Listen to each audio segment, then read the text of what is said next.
Welcome to Hardly Initiated. It is your host, Tyshawn Jackson, here with another episode of my co-host, Ryan Catches. What's poppin'? Yes. Guys, I'm so excited this episode because we got the Queen Bee back on the show. That's a fact. And for a part 2, I don't know if y'all saw the first episode here, but we are rocking here with a legendary soul. Y'all know this woman. You know her face. You've probably been watching all your childhood, adulthood, a little bit of both, because she's been on divorce court running for, was it over 14 seasons? 14 seasons. Yeah, it was Great. 14 seasons. And that, guys, is a record. And she's here to share her experience, her knowledge, her love. I mean, it's so much more than just divorce court. It goes vast beyond it. But y'all better go ahead and tune into the first episode we shot with the queen herself, Judge Lynn Toler. Welcome to Hardly Initiated. Hi, guys. Good to see you again. Good to see you, too, because that first episode, Judge, went crazy. I think we got over 350,000 views. And just the counting. I mean, the comments were extremely transformational.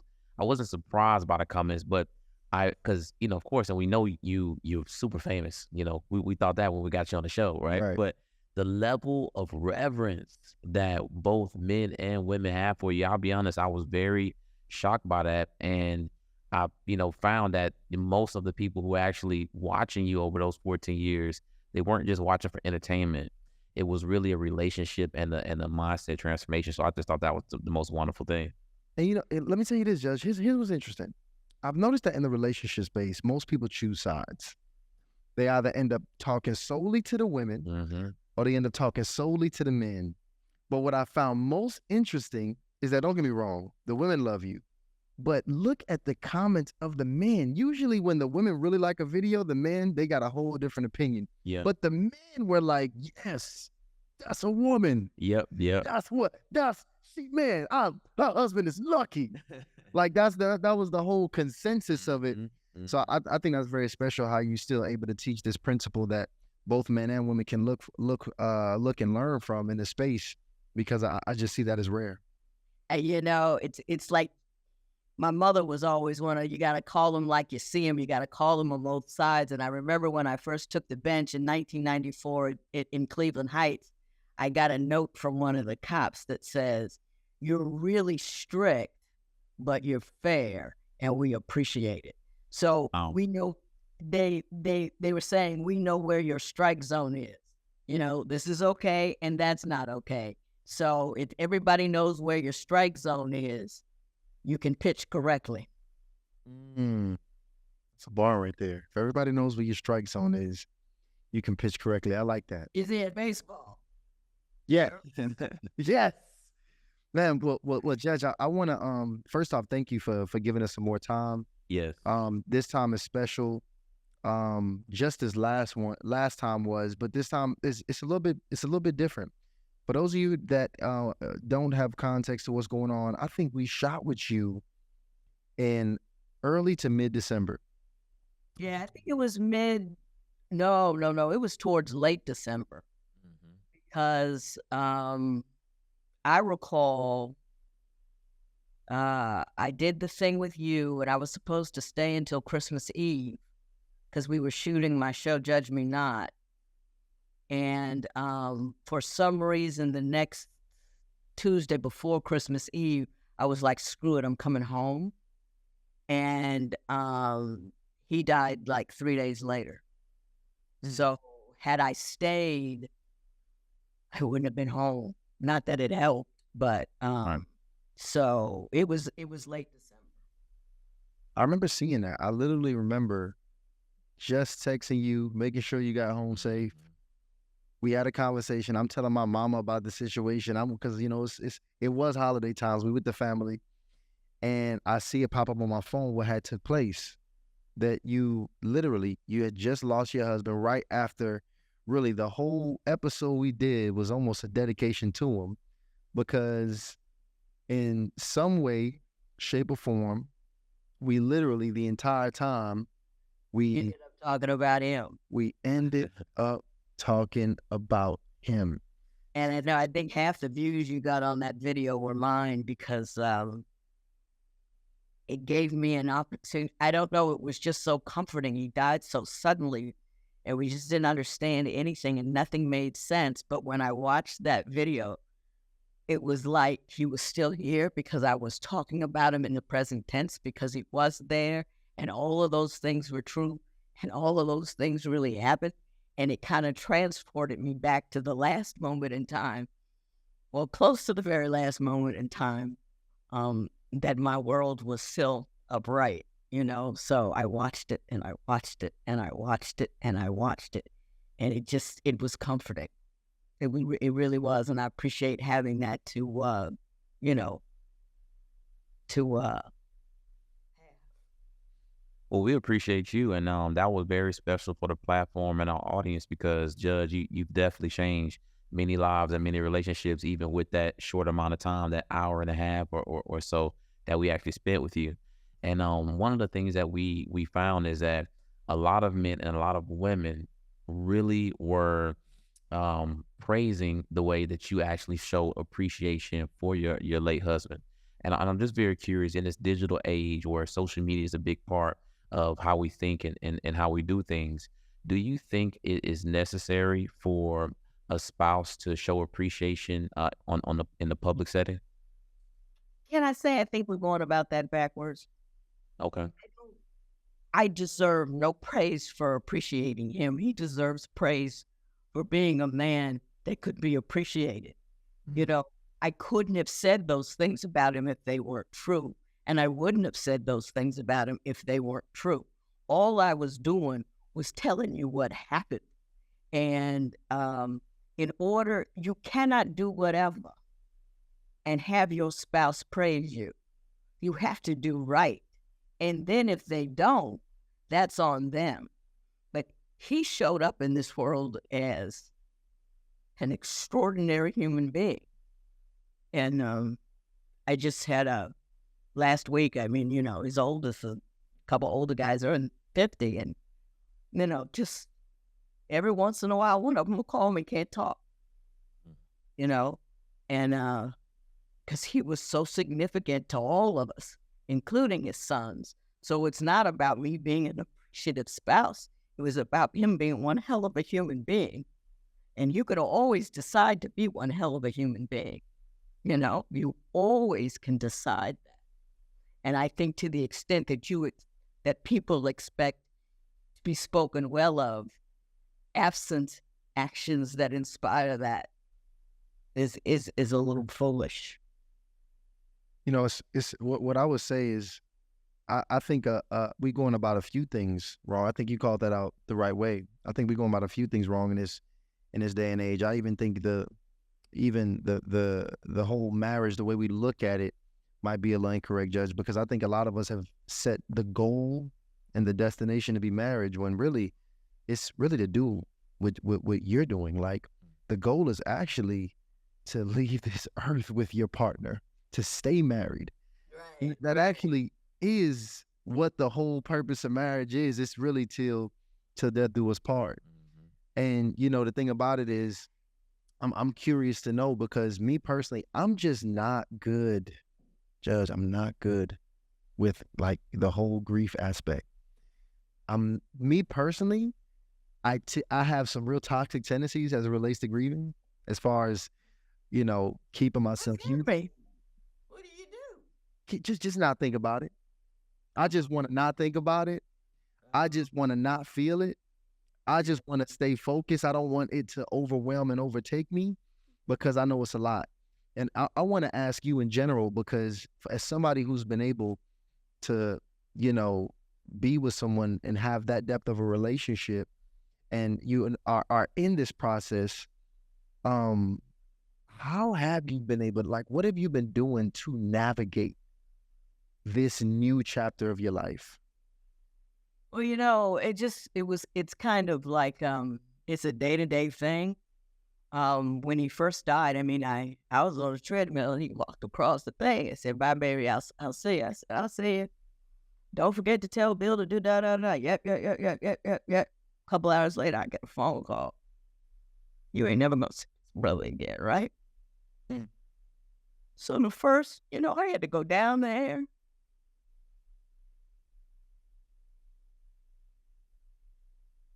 And I mean, it was 2 days before Christmas. My concern was, what am I have for Christmas dinner? Mm. And for the first couple of days, it was like, I don't believe this is happening. I don't believe this is happening. And my sons were with me, my 2 youngest. And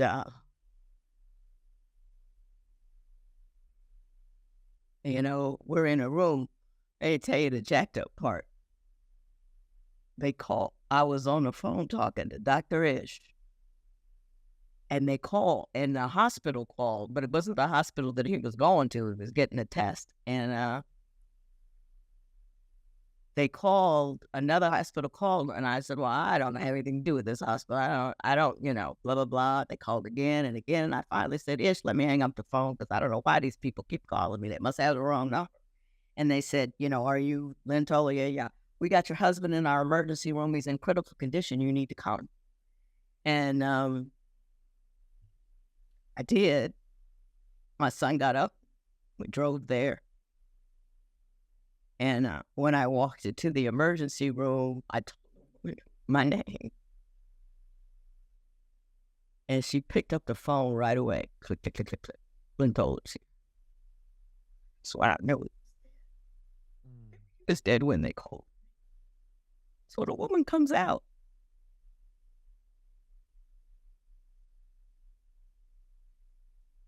And I said, just tell me that he's alive.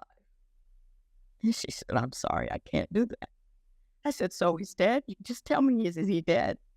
I'm sorry, I can't tell you that. You have to wait to talk to a doctor. So you know he's dead, but you don't know he's dead. And, it was just panic and alarm bells and, lights and sirens and, one son threw up, and it was just, it was like so out of the blue. And so I was just like, well,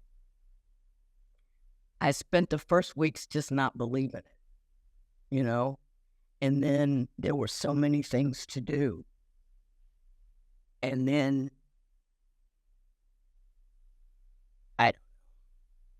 I'm sorry. Could you ask another question? Oh, listen, you taking me through it. You taking me through it, and I can understand how hard something like that is, especially when you have no prep time for probably one of the hardest things that can ever happen in your life. And I guess now, I know you mentioned watching that video as one of the things that you've been doing to, kind of have you put yourself in a position to just feel a little bit better, like feel a little bit closer to him. Has it been some other things that you've been doing to like really help you in this process? Something that's been really like just been keeping you in good spirits? I call a lot of friends at all hours. I do that. Okay. And how would you, because the grieving process is very different when it's an intimate partner that passes, and I'm very curious if you could advise or counsel some people out there who are supporting a loved one through that process. Is it anything that you would recommend somebody's friends or family to do for that person in terms of the best way to help them sort through things? Shut up and listen. A lot of people try to tell you what to do and this and that. And then I had a couple of friends. I had a girlfriend who had just lost her husband after 35 years or 36. I called her, and I knew a couple of widows, had a whole new tribe of chicks, down for the cause, telling me, yep, that's okay. I know you got issues on. That's all right. And it just telling me everything I'm doing is okay. So that was good. So, shut up and listen is a wonderful thing. It is. It's, but I've gotten to a place where, I can enjoy them a little bit. There was a time where I couldn't, but I can now a little bit, a little bit. I can, like I enjoyed that video a lot. And I don't know. And I used to couldn't talk about him at all, but now I got it contained. So I can cry when I leave here. I don't have to cry now. I mean, I know it's going to happen, but I don't have to do it now. I can get choked up, but I stop because you saw I stopped myself because I don't want to start crying. Because once I go, I go. So I got it contained well enough that not that I'm not feeling it, but I can designate a time to go ahead and do it unless something really stupid happens. You know what I mean? That unexpected. And then I'm not emotionally prepared, and then I'll go upset. But I got, I'm maintaining. You know what I mean? That makes sense. And oftentimes I don't think this is going well. Okay. Am I saying anything until I don't know how I'm sounding? Oh no, let me tell you, Judge, you sounding exactly how you supposed to sound. You sounding like you. And I think we appreciate that, Judge, because I think first of all, everybody understands what the situation is. Everybody has lost a loved one. Many people have not lost a loved one to the magnitude that you have. So, it's no pressure for you to come on here and, put on a performance. We just want to hear your thoughts. That's really what we want. I think you even gave some really great advice about just shutting up. I think that's why, too, I found it very hard. More recently in my life, I've been able to be better at supporting people throughout the process because as a man, I always felt like supporting somebody while grieving is just such a powerless place to be in because I like to fix things. I like to have solutions, but literally you have no solution in that place. There's nothing you can really say. There's nothing you can really, there's not even a magic touch or even hug that you can do to take the pain away. It's literally just being there. Right. Like I had a next door neighbor. They're the nicest people. And when we just got back and we just found out he was dead and I didn't know where his car was or anything and my sons and all that. And he just, the next day, my son was there and he opened the door and he just walked in with this big bag of food. And he just went in, opened my refrigerator, filled it with food and left. That was wonderful. He just filled my food with food and just walked out. Didn't talk to me, nothing. I think that was great. You know what I mean? That was just great. And I had a couple other dudes bring me meals. It was funny, interesting. And then this one woman, Henrietta, this chick can burn. She put her foot in it. And she brought out some food. And one of my sons says, man, Mom, this is better than Christmas. That's what it is. The love, man. The love of the people. Good old Southern woman, Henrietta. Let them put in a pot roast and she knows I love the deviled eggs, so she got me 2 dozen. It was great. It was great. I'm happy that you're in a position to where you have close friends and family to support you. And when we had you on the show the first time, it was so crazy because we got all sorts of comments. But one of the main things from what people were communicating about that episode was that you just had this spiritual presence and how you really spoke to their hearts and their minds, and it just seemed to really be very transformational, like I spoke about earlier. But I am just very curious because every time we speak to you, you do speak with this level of depth. And I want to ask you, how has spirituality played a role in all this that's going on with you emotionally right now? Can I skip that? Absolutely. We can skip that one. I'm angry. I ain't gonna lie, I'm angry. And I don't get it. And I don't know how to be spiritual about that, but I'm angry. And Let's skip that.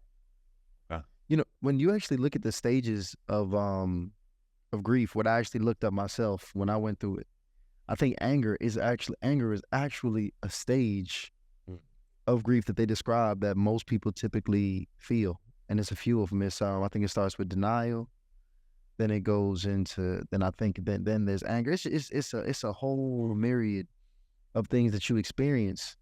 A very confusing experience for sure that we still figuring out to this day. And did you feel like now, as your husband now is no longer here, did you feel more pressure to have to really support the people around you? Did you feel like you had to be strong for the sons and daughters around you? Let me tell you, these jolly jokers like to kill me. I was ground zero. I was ground zero for everybody. And, that's what you do. You're the mom person and all that kind of stuff. And, my sister flew out, and, she's funny. She's a neurologist, and she needs to eat all the time, and she's had a stroke, so she can't remember nothing. And everybody got on my last nerve. It really was. Everybody got, I feel so disjointed and tacky, guys. I don't know.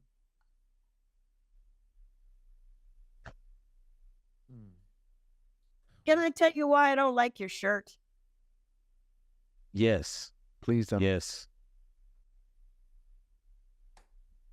I don't like your shirt because I'm not feminine. What makes you say that? You have to be a good. I don't think you have to be feminine to be a good woman.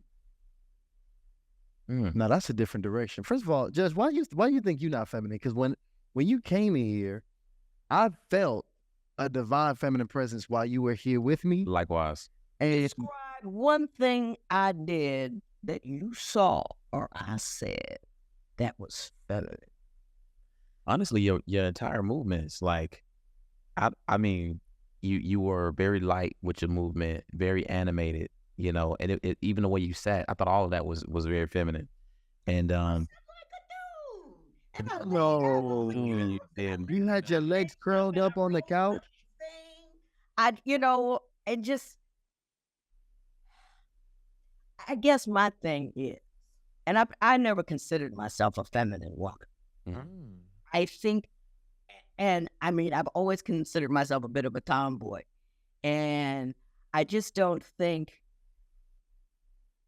I think on a whole lot of levels, we're getting femininity and womanhood mixed up. I get it. I'm not submissive. I'm not, my fingernails, my hair, my clothes. I got on a t-shirt. I got, Nice. from the kiddie section at Target. You know what I'm saying? And I don't cook. I'm not good at cleaning. I'm not soft-spoken. I'm loud. I walk in a room and I take charge. I don't see anything feminine about me, but I still think I'm one heck of a woman because I'm strong and like Coco Taylor. Shake hands with the devil, make him crawl in the sand. That's how I feel about my womanhood. I don't know, but I just don't think. I don't know. I was just trying to change the subject. No. Listen, but I think that was a good one because I want to understand the difference between that, because you're drawing a line in the sand between womanhood and femininity. And you could be a dude and be feminine. It's like, it's a softness, it's a lilt, it's a this, it's a that, and I've never been any of that. I've never been any of that. I've been just, my husband has told me you think like a dude. And I do. I mean, I'm nervous like a scared person, but I think like a dude.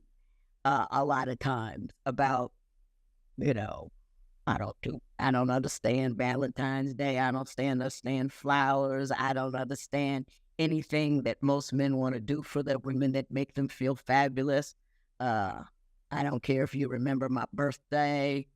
I don't want to dress up. I don't want to put a dress on. They made me to be on TV. I do not like to do my hair and makeup. I don't want to, I would rather talk politics than purses. And maybe I don't know what it is to be feminine. Well, I think a lot of women would actually identify with the exact statements that you're making. But the thing is, you were actually still able to achieve a loving relationship and a long-lasting relationship. So what is it that you think that, even though with you not necessarily identifying as feminine, what do you think were some of those things that you were still able to bring to the relationship that, set you apart and, a strong man was more than willing to commit to you for his entire life? We were two rational, reasonable people who wanted to do the same thing. We wanted to raise kids. We wanted to have a nice home. We wanted to ride trains. We always loved riding trains. He had come out of a marriage with a very feminine woman and they didn't make it. Mm. And she cooked and cleaned, and she was very pretty, and she was very put together, and she was very, very, that's all I want to say about it, because she's still around. That's not cool. But, I mean, she did all of those things that you would list, and they didn't make it. And I don't know if he picked me as a, I didn't like it over there, so I'm going to go over here. But I was like, I'm a lawyer. Don't be late. I'm taking care, this, that, and the other. I'm a fearful woman, which allows him to be, like the tent pole of my limbic system. So I don't, pass out all the time. But I just don't. I didn't look back, No, you're beautiful. Back in the 20, when I was, 27, I was doing all right. I'm just saying. I was 105 pounds. Hair was long. Well, I mean, you're very unique, Judge. You're very unique. And the thing is, you actually achieved some of the highest levels of goals and personal aspirations that anybody can achieve, man or woman. So I'm just very curious. Do you think that, all women can achieve that? Can all women, achieve this strong marriage and still at the same time have this high level of ambition and pursuit of personal aspirations? Okay. Got it. Being helpful. I need to be better. Are you keeping it real? No, because everybody got to live their life. There is no life. There is no marriage that we can all ascribe to. Everybody's marriage is different. My parents' marriage was exactly the opposite of this marriage. My mother was the emotionally strong one, and my father, she was a stay-at-home mom. She was very feminine. She cooked, she cleaned, she was beautiful. But she was also the emotionally strong one. He was the one with, the high IQ and the bouncing off walls all the time. So she had to stay at home not only to raise the children, but to secure him because he was that. Woo! And so she gave him the calm that my husband gave me. So I don't see it as a masculine gift. I see it as a gift of someone's calm. And I think, my father was not calm. He could not calm a situation down. Now, he could end a situation. Can I tell you a story? Yeah, of course you can. Back in 1963, 64, Mommy was on the ground and she wouldn't get up. So my sister knew the telephone, Belmont 5. I knew it started out Belmont. That's, I mean, old days where there was letters in front of the numbers and you would, ooh, Belmont 5, whatever she called Daddy. And as I told you, we used to live in this community of Black professionals that built on the outskirts of town because the place that they allowed Blacks to live in the center town was ghetto-ish. So Daddy called the Black ambulance service, because this is the early 60s, Black ambulance service to meet them at the house. They come in because white ambulance services wouldn't pick her up. So they come in and she's on the ground and she goes, there's a ringing in my ear. And the guy said, she's bleeding out. We got to take her now, but I don't think she's going to make it. There was a hospital 2 blocks up that didn't take Black people. So Daddy said, take her to Mount Carmelise. He said, yo, man, we can't do that. They won't let her in. He said, take her to Mount Carmelise. So he got in the car and he drove up to the hospital. First, walked in. You can't come in here. You can't come in here. Ignored everybody. Went into the biggest office he could find and said, if my wife dies today for any reason, I'm going to kill your family. All of them. Won't do it this year, won't do it next year, but you'll never sleep again. And the brilliance of that threat was, if she died in the parking lot, if they took her and killed her on the table, took her and put her on the table and screwed up, took her on the table and didn't care, if she died on her way to another hospital, he, in one threat, eliminated all of the possible things that could happen to make them successfully, operate on my mother, which they did. And then afterwards, they kept her in a private room and they were mean to her and all this kind of stuff. And Daddy came and got her. And she said, the nurses were all saying, niggas don't pay their bills. So this is before hospitals became outrageously expensive, but it was still expensive. Daddy went down to the bank, got a loan the next day, came with a briefcase full of cash, walked in, stacked it off, and said, count it. I want a receipt. That's the kind of strong he was. But you cannot let him lose his glasses. He'll tear up the whole house. He would, if the blinds weren't all equal distance around the house, he'd break out the window. So it's not male, female, masculine, feminine. It's like, who am I messing with? And what's his head like? Because if I was the kind of woman that my father needed, my husband wouldn't have loved me. Yeah. Wow. I'm being really bizarre today, aren't No, you said on point. Your dad was a gangster. Like, he was like, I? 5'2" tall. Yeah.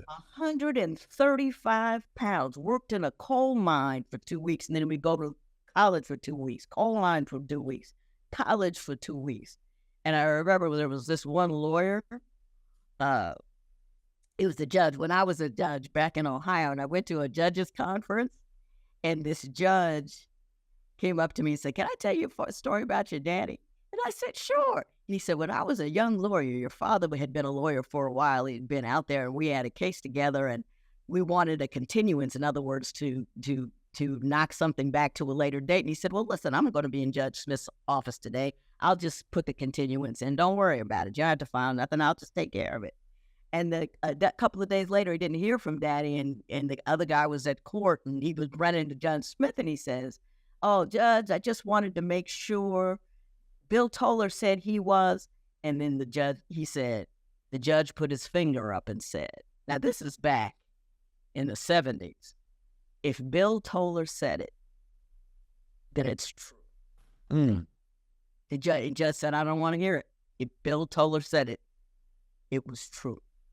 I mean, he had that reputation, all of it. I mean, he was extraordinary. And to the extent I have intellect, that is a function of what I got from him. My emotional intelligence, I learned from my mother. She had to teach me that. Whatever, IQ points I got from him. Now, just to give you some context too, okay, about the phrase in here that you don't like on the shirt. The funny thing is, this was actually inspired from one of our episodes. We had a brother on here, shout out to K2, did a beautiful episode about him and his family and just kind of the state of men in general. Believe it or not, this shirt is less about women themselves, and the way this actually was inspired was about men. We were talking about how men need to create. So they can allow women to be feminine. And exactly. Having certain characteristics and making sure they're taking on the duty of man so you can be able to put her in a position to do so. See, now, but you... wait a minute, Sean. I stand corrected in that case. You know what I mean? I do. Because I love that.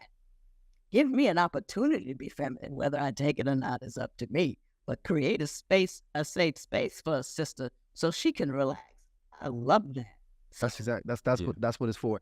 So the reason I say you are the what's the word? I'm going blank. You are the outlier, I guess, for lack of a better word, because you just chose not to have it. Like, while everybody out here, it's a buzzword. Everybody out here talking about the soft life. Everybody wants this and that. You said, no, I'm gonna take on probably one of the most tasking careers and this vision, this purpose that I have, and you're gonna wear it on your back.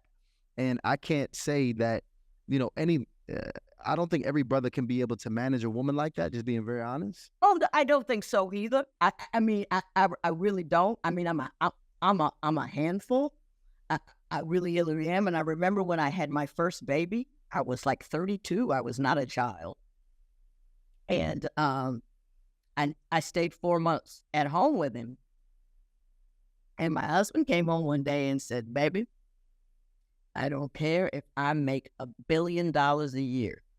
You will have to work all your life because you are no fun to come home to after you've been at home all day with that baby. You need to go to work. And so after my second baby, I took 6 weeks off. That's it. And then went back to work. I do better at work.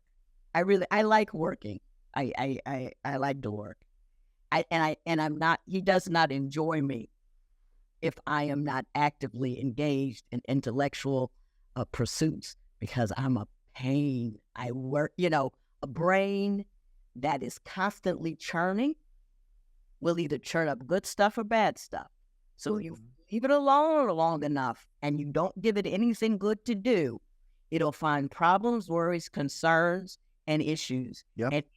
And it will create a monster you cannot contain. So my husband was like, bitch, stay busy. I said that. He never said that, but I say it. Judge, let me ask you this, because me and Tyshawn recently launched a membership for our YouTube channel.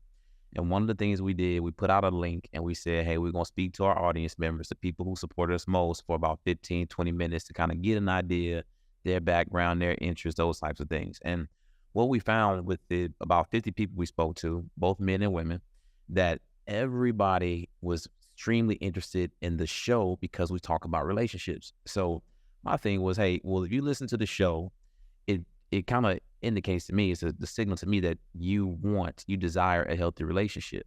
But when I would follow up with questions about things that they're doing to attract or pursue a relationship, most of the responses I got was, hey, I'm not really comfortable with going out.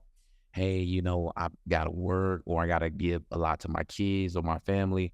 And really, a lot of these people, I would say the majority of them, weren't doing anything to actually attract that person, right?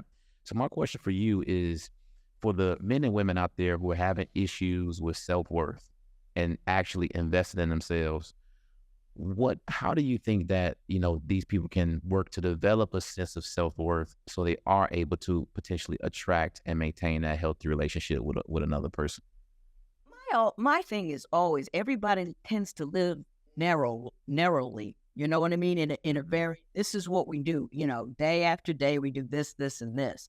If you continue to do the same things and go to the same places, you will continue to run into the same people, the same men, and the same women.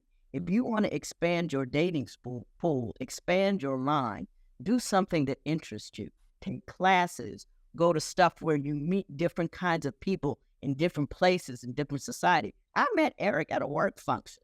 I didn't go nowhere. You know what I mean? I just didn't. I didn't like going out. I didn't date for like 4 or 5 years before I met him. And a friend of mine, of his, introduced us at a work function.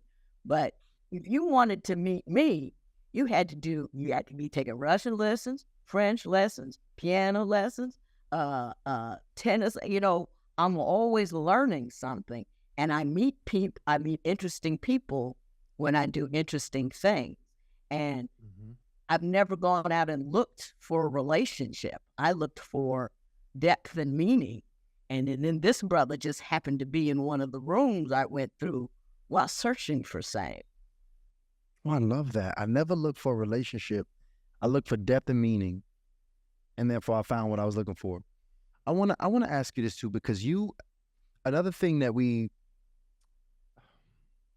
I think that's what the late great Kevin Samuels, what he was well known for, was his ability to criticize people on their standards of dating and relationships. He, in many ways, would highlight this level of what he would call delusion in the dating space and in the market space of what people want and what they're looking for.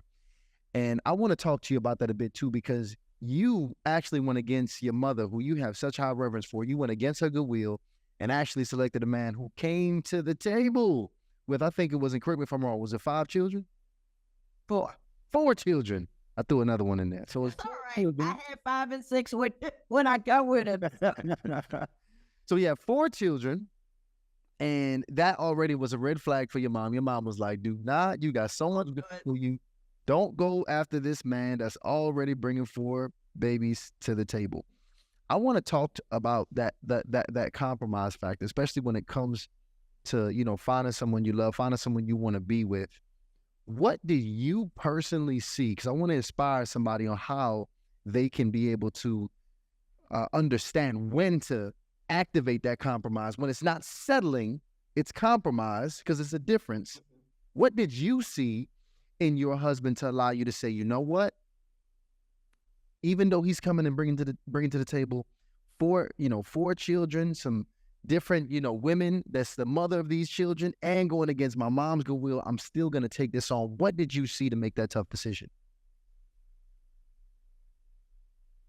On a superficial, the brother was fine. On a superficial, and now on not such a superficial level, even though it might seem to be in the beginning, I'm going to own one of the things that I really can't stand about women, what we do, which is I married him because he was over 6 feet. Now, I married him because he was over 6 feet because my dad was 5'2". My sister is 4'10" and a half. My grandmother was 4'8". I'm 5'1". There was no way in the world I wasn't going to introduce some height into my genetic equation for my children. Do you know what I'm saying? I didn't have much to offer. I had nothing but short to offer. Now, if I knew I was going to have nothing but girls, I wouldn't have minded. But if I was going to have dudes, I wanted to have some inches. So, if you were under 6 feet, you could have, but you had to work a little bit for it. That's number one. But he was like a break-off point for considering. But what I liked about him was he never bragged. He never cared what he looked like. I mean, he was doing his thing. He didn't, he was just so solid and so regular and so, and I knew when it was gonna, I liked him and I enjoyed him, but I said, this is the dude. Well, there were a couple of things, but one of them was he came late to a date. I don't know, I was like 15 minutes late, and I wouldn't go because I said I don't do late. I said, you could have called, you didn't call. I don't do that. And he was on time ever since then. Well, hold on, wait. Let me hit it again. He showed up. You was already at the spot. I was home. He came pick me up.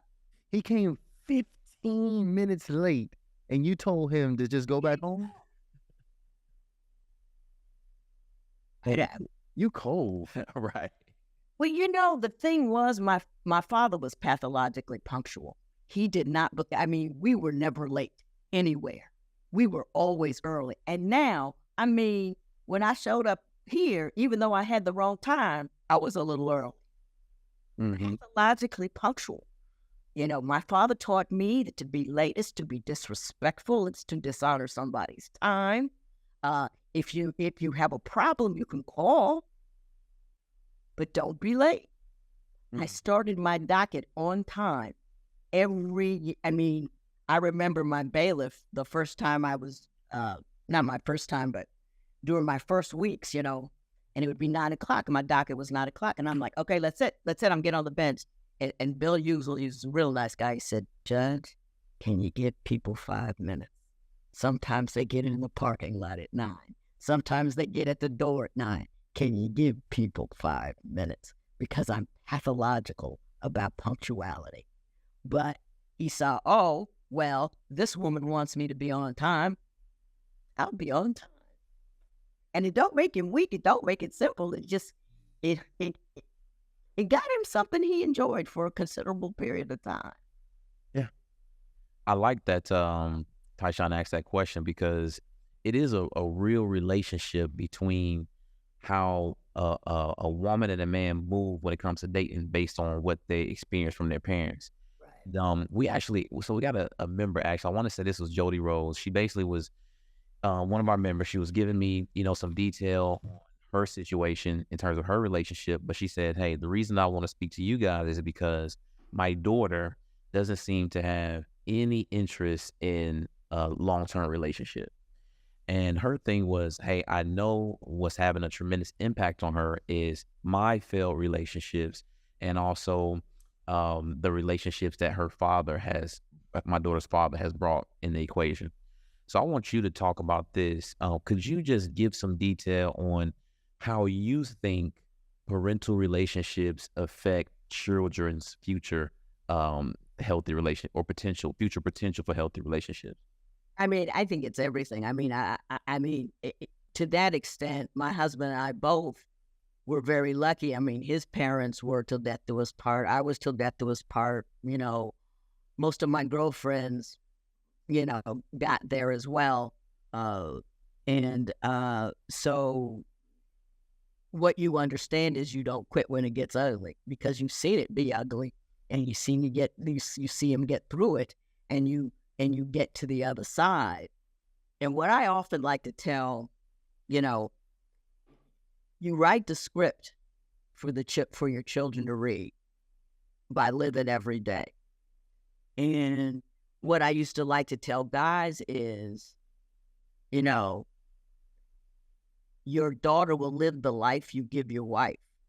So if you treat her badly, show up sometimes, don't show up, you're teaching your daughter to tolerate that, or that's how it goes. When a man loves you, occasionally he will. And for women, I always say, don't live your mother's husband's sins, because it's easy to get caught up in that. Now, I'm speaking from a place of privilege. I was born in the 50s. And I didn't have to fight social media. I didn't have to fight. I was born in a day and age where it was still old school and old fashioned. Getting pregnant outside of marriage was a horror of ginormous proportions. So I forgot what I was talking about. I apologize. No. Pretty much you communicating to us what you would tell mothers in terms of how their relationships impact their children's relationships? I tell you what my mother did. She would editorialize her relationship with Dad because she would say things like, now, what he did wasn't cool, but this is who he is and this is why he's like that. Mm. So this is why I'm not leaving. You know what I mean? And it's like he's got these mental health issues, but he says, she goes, these are the lines that I drew, and she told me what they were. And he said those were the lines that he could not cross. And everybody probably thought that she didn't draw the lines in the right places, but my mother knew who she was, and she knew what she could do. And I know I get a lot of grief for talking about my mother and father's relationship because my father was a handful, and everybody thinks my mother should have left. That having been said, you know, the last 7 years of their marriage was extraordinarily happy and funny and fine. We all got educated. We all got out. We all were happy. We all laughed about all the bad crap that happened to us. And there, you know, everybody came out on the other side and wasn't nobody mad about nothing. So I don't, you know, sometimes I worry about talking to my father because, you know, sometimes you get in the comments, you know, she was in an abusive relationship and she should have left. And she was in a difficult relationship, no doubt about it. And she considered leaving a couple of times, but she stayed. And I'm not telling people to stay in a bad relationship. He never hit her. That, you know, she goes, that was like, you know, you can't hit me. You can't put your hands on me in any way, shape, or form. But he was still a lot to work with. And a lot of people criticize my mother for having done that. But Shout out to your mom for staying in there and hanging in there through it all. And I just don't. I don't want. She always gets criticized for that, and I just think that she was brilliant to be able to handle him and then get him to a place where he was cool and he loved her and cared for the whole time. Just every once in a while, that crazy in his head got in front of him, and he'd break things and cause trouble. Yeah, you know, we starting to do these live shows now on Monday and Wednesday nights. And we bringing in like real married people, Judge Lynn. Like, I'm talking about, we had a panel of all men last Wednesday. This past Monday, yesterday, we had a panel of all women. And we talked about times they've been pushed to the brink of wanting divorce. What was the situation? What took them there? How did they navigate it? Some people got divorced, some didn't. And interestingly enough, the panel were all brothers, right? When we started talking about their philosophy on divorce, it was interesting because I'm talking about they were staunch. It was all anti-divorce. Like, I'm not divorcing my wife. I will, no, like, you got to do this, you got to do that. You need that pain to grow, blah, blah, blah. That was just the common consensus. Now, when we had the table with the ladies, Different. I brought it and I said, ladies, you know, and I even told them, I even threw a bone. I was like, aside physical abuse, can we pretty much weather everything else? Can we just is it realistic to say we're going to just take divorce off the table and that's just not even something that we'll entertain? And it seemed a lot more timid. It was like, I mean, I wouldn't say anything, but it was kind of like this, you know, it was kind of, it could still happen depending on this, you know, how intense things might have gotten. And that just seemed to oddly align with the fact that women just seem to also file for divorce just a little bit more than men do. A whole lot more than men do. A whole lot more than men do. I want to ask you about that and your perspectives. It's a couple of things. Like back in the day, you know, I started thinking and researching and reading about this stuff 30 years ago. So things were very, very different. And what you would often, if you talk to divorce attorneys that concentrated on representing men, they would always say to you at some point in the conversation, you will not believe how many men come to me and say, I never saw it coming. She is divorcing me out of the blue. And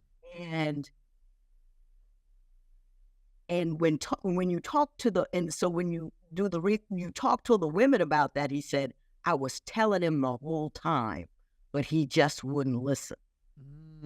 It was like I'm unhappy. This is not good. But we go along to get along. We still taking care of things and doing everything. It's happy. It's not good. I'm not happy. I'm not happy. I'm not happy.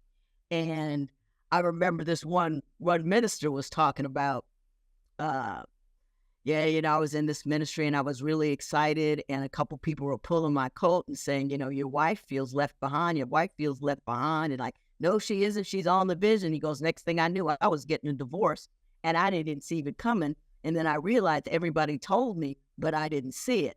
I think that sometimes men rest comfortably in the marriage space, and so much is taken care of them for them. And they also feel like, and often they talk, I am the leader.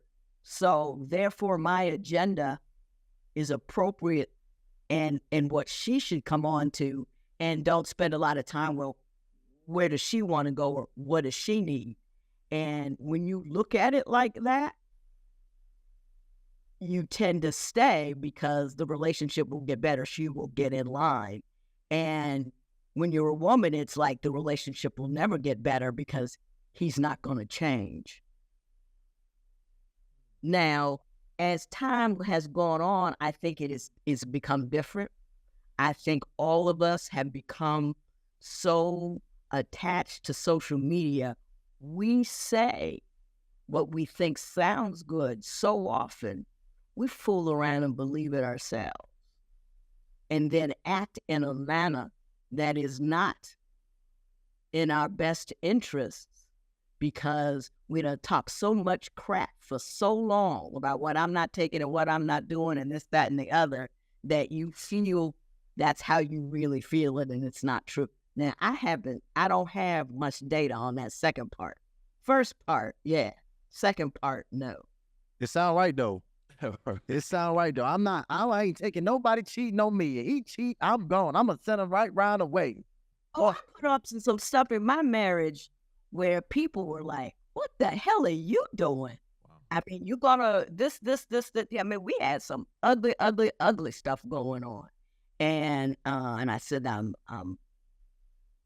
getting through it. Well, what do you say to that? How do you deal with that when you got somebody else outside of you? You got the social pressure, because it's a tough place in marriage where you do want to talk to people and you want to get counsel, because it's just things you got to go and how to know to manage through. But at the same time, you opening up and being vulnerable about the things going on in your relationship now opens you up to judgment. So now if you got people judging you, you got people saying you need to leave them because, that's, especially depending on who you're getting advice from, the first thing is going to be to leave them, right? Mm-hmm. How do you go about managing that pressure that you're getting socially of people now giving you advice for how to handle the stuff in your relationship? I pick and choose who I talk to. I want to see what's happening. If what's happening over your house ain't cool, I ain't going to ask you what I should do with mine. That's number one. And number two, I had a very, very, very, very, very small circle of friends, 1 or 2 girlfriends and a sister who knew what was going on, and my mother knew what was going on. She was yelling at me, like, hey, what I told her, she told me, she says, you can't keep making these phone calls about how unhappy you are unless you're willing to change. And I was like, okay, and I'm willing to change. And then I changed, so he had to change, and so everything worked out. But I didn't put none of it on, I didn't tell people, except for the ones really trusted, except for the women that I really knew had been through some things and got it. And if you want to be a friend of mine, I'm not a terribly good friend to people. I don't think. I'm just not. I'm so incredibly self-contained that I don't have a lot of girlfriends. But the girlfriends I have, one are intelligent, well-educated, married, and they don't do a lot of social media. Mm. How important is that, you think, in terms of how important that would be to your spouse, that you have a very healthy and responsible group of friends? Because the reason I ask this is because I think it seems to be, this is what the message is portrayed, that, hey, I can be different from my friends. That's them and that's not me. So just from your perspective, how much of an impact do your friends, having good ones, impact your relationship? Me, none, because I'm just You know what I mean? You say something I don't like. You know, I'm the woman, 15 minutes later, I want to talk to you. And, I get rid of friends. I mean, if you're not positive for me, I just kind of drift off. Mm-hmm. But I'm the worst person in the world to ask about how to deal with friends on, because I'm a terrible friend. I'm a good friend to my good friends. Most people don't make friends with me because I got a lot of acquaintances, but I don't really talk to a lot of folk. You know what I mean? I get it. I don't have. I remember when I was doing that, I was writing Judge Me Not, the scripted drama, and the actress that was playing me said, I've read these scripts, and what I don't understand is, where are the leading character's girlfriends? And I looked at her and I said, oh, shit, I guess I just didn't have any. Wow. I didn't write them in because I didn't have the reference for that. So, I do, I don't, I'm just so, me and Eric were cool. We sit in the house all day long, every day, look at each other. That big deal was, what we going to do for lunch? You know what I mean? We were very self-contained.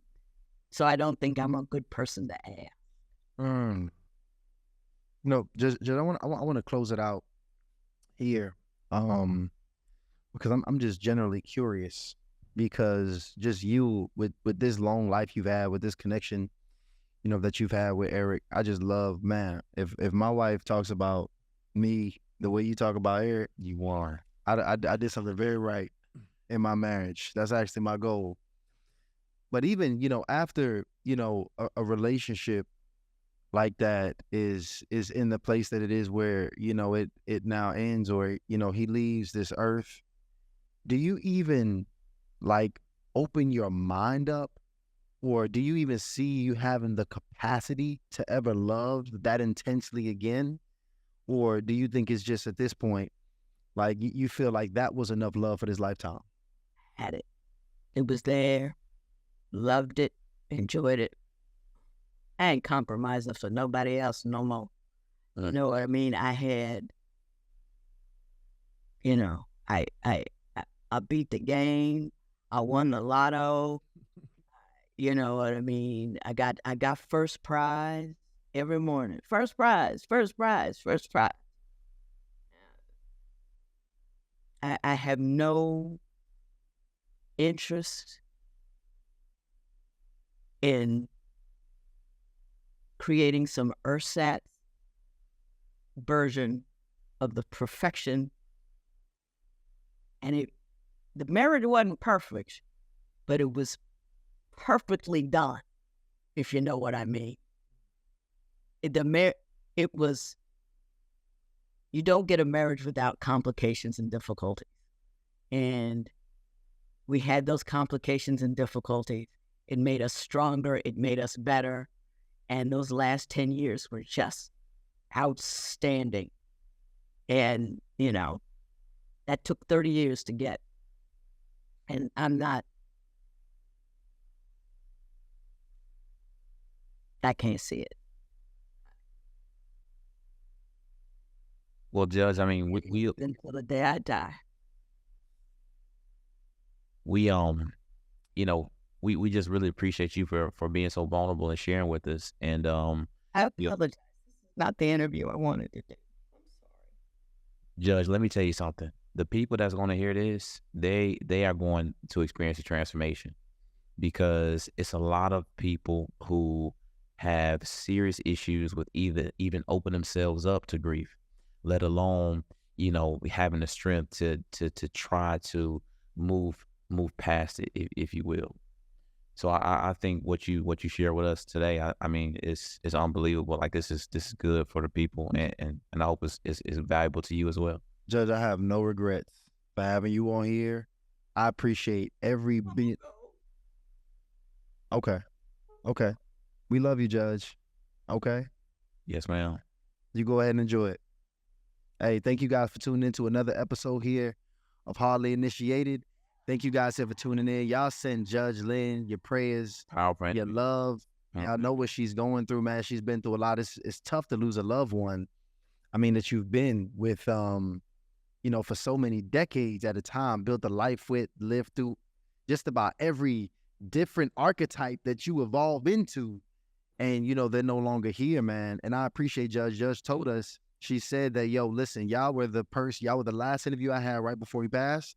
You have my word that you will be the first interview when I get back into it. And I appreciate you for being a woman of your word and giving us the opportunity to have that conversation with you. Both the opportunity this time and last time. And the judge is amazing. The judge is amazing. And the thing is, I know, she was a bit upset at the end there, but the level of impact that this is going to have on anybody who even gets 15 minutes to listen to this is going to be tremendous, because there's a lot of people out there that are just afraid and not quite willing to put themselves out there. And I don't know who's discussing these kind of issues with this level of depth and vulnerability out there anyway. So for us to be able to put something like this out and Judge Lynn to help us out with it, I think is amazing. And if this had any impact on your life, if this has done anything to improve your self-worth and understanding and confidence and just anything as it relates to your future moving forward, please drop a amen in the comments. And I think this was going to be huge, man. Absolutely. Absolutely. But guys, listen, I want to encourage you guys, for those of you who may have missed it, Monday and Wednesday nights at 8 p.m. we have our live show. Come interact with us. Come have a conversation with us. The live chat is so fun. We're going to have a good time. Again, y'all send y'all prayers and blessings over to Judge Lynn. All right. Matter of fact, if you're really feeling it, I want you to go ahead, send her a DM on Instagram. Okay. Yes. Send her a message. Let me tell you, she personally manages her Instagram herself. Just say, I love you. That's it. That's it. That's it. Just send her a great message, because listen, she can't receive too much love in this place in her life. But I appreciate you guys for tuning in here to another episode of Hardly Initiated. Listen, we are out.